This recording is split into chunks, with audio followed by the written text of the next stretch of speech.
Operation Sindoor కాల్పుల విరమణ ఒప్పందం తర్వాత భారత్ పాకిస్తాన్ సరిహద్దుల్లో సాధారణ పరిస్థితులు నెలకొన్నాయి. బోర్డర్లో కాల్పుల శబ్దం వినిపించడం లేదు. పాకిస్తాన్ డ్రోన్లు కనిపించడం లేదు. ఇప్పటికే కాల్పుల విరమణ అవగాహన అతిక్రమిస్తే పాక్దే బాధ్యతని భారత్ స్పష్టం చేసింది.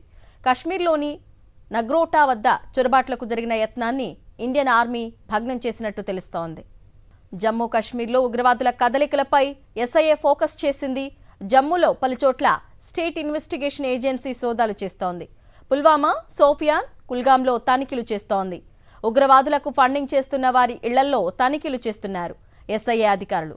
ఇటు బ్లాక్అవుట్ ఎత్తేసి విద్యుత్ సరఫరా పునరుద్ధరించారు.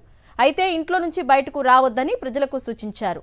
ఉదయం 11 గంటలకు రక్షణ శాఖ ప్రెస్ మీట్ ఉంటుంది. రైట్, ఇక ఇదే అంశంపై తాజా సమాచారాన్ని మా ప్రతినిధి వెంకటేష్ అందిస్తారు. వెంకటేష్, చెప్పండి, ప్రస్తుతం సరిహద్దుల్లో ఎలాంటి సిచ్యువేషన్ నెలకొని ఉంది? అదేవిధంగా 11 గంటలకి ప్రెస్ మీట్ ఉంటుందన్నారుగా. భారత్ పాక్ సరిహద్దులో ప్రస్తుతం సాధారణ పరిస్థితి నెలకొంది.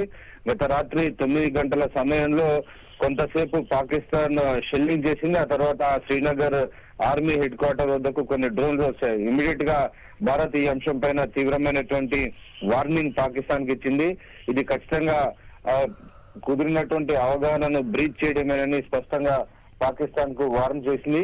ఎలాంటి బ్రీచ్ ఎదురైనప్పటికీ దాన్ని తిప్పికొడతామని, ఆ మేరకు కంప్లీట్ గా త్రివిధ దళాలకు సంపూర్ణమైనటువంటి ఫ్రీ హ్యాండ్ ఇచ్చినట్టుగా భారత విదేశాంగ శాఖ కార్యదర్శి మిస్రీ నిన్న అర్ధరాత్రి మీడియా సమావేశంలో పాకిస్తాన్ హెచ్చరించారు. సో ఖచ్చితంగా పాకిస్తాన్ బుద్ధి మార్చుకోకపోతే డెఫినెట్ గా పర్యవసనాలు, అతి తీవ్ర పర్యవసనాలు ఉంటాయని చెప్పి కూడా ఆయన హెచ్చరించారు. సో ఆ తర్వాత ఒక్కసారిగా పాకిస్తాన్ వైపు నుంచి షెల్లింగ్ ఆగిపోయింది, డ్రోన్స్ ఆగిపోయాయి, మిసైల్స్ ఆగిపోయాయి. సో నిన్న రాత్రి 11 తర్వాత ఎలాంటి షెల్లింగ్ కూడా చోటు చేసుకోలేదు. సో ప్రస్తుతానికైతే జమ్మూ కాశ్మీర్ సరిహద్దు అలాగే ఇటు మొత్తం కంప్లీట్ గా దాదాపు 3000 కిలోమీటర్ల సరిహద్దులో సాధారణ పరిస్థితి నెలకొంది. సాధారణంగా ప్రజల జనజీవనం ప్రారంభమైంది. అయితే అప్రమత్తత మాత్రం కంటిన్యూ చేయాలని క్లియర్ గా ప్రభుత్వం ఆదేశాలు ఇచ్చింది. హై అలర్ట్ అయితే కొనసాగుతుంది. ప్రజలు సాధారణ జనజీవనానికి ఎలాంటి ఇబ్బంది లేదు. కానీ కంపల్సరీగా ఈ స్థానిక అధికార యంత్రాంగం ఇచ్చినటువంటి సూచనలన్నీ కూడా పాటించాల్సిందేనని స్పష్టమైనటువంటి ఆదేశాలు ఇచ్చారు. ఆ మేరకు ప్రజలు తగినటువంటి అలర్ట్నెస్ తో కంపల్సరీ ఉండాలి. ఏ సమయంలోనైనా ఎలాంటి ఎయిర్ రైడ్ సైరన్స్ వస్తే వెంటనే ఇళ్లలోకి వెళ్లి బయటికి రాకుండా ఉండాలనేటువంటి ఒక సూచన మాత్రం స్థానిక అధికార యంత్రాంగం తీసుకుంది. అలాగే బ్లాక్అవుట్ ను కూడా ఉపసంహరించినటువంటి పరిస్థితి. సో మొత్తానికి మెల్లమెల్లగా సాధారణ స్థితికి చేరుకుంటున్నాయి సరిహద్దు గ్రామాల్లో ఉన్నటువంటి పరిస్థితులు. అయితే ప్రజలు ఇప్పటికిప్పుడు ఇమీడియట్ గా సరిహద్దు గ్రామాలకు వెళ్లేటువంటి పరిస్థితి లేదు.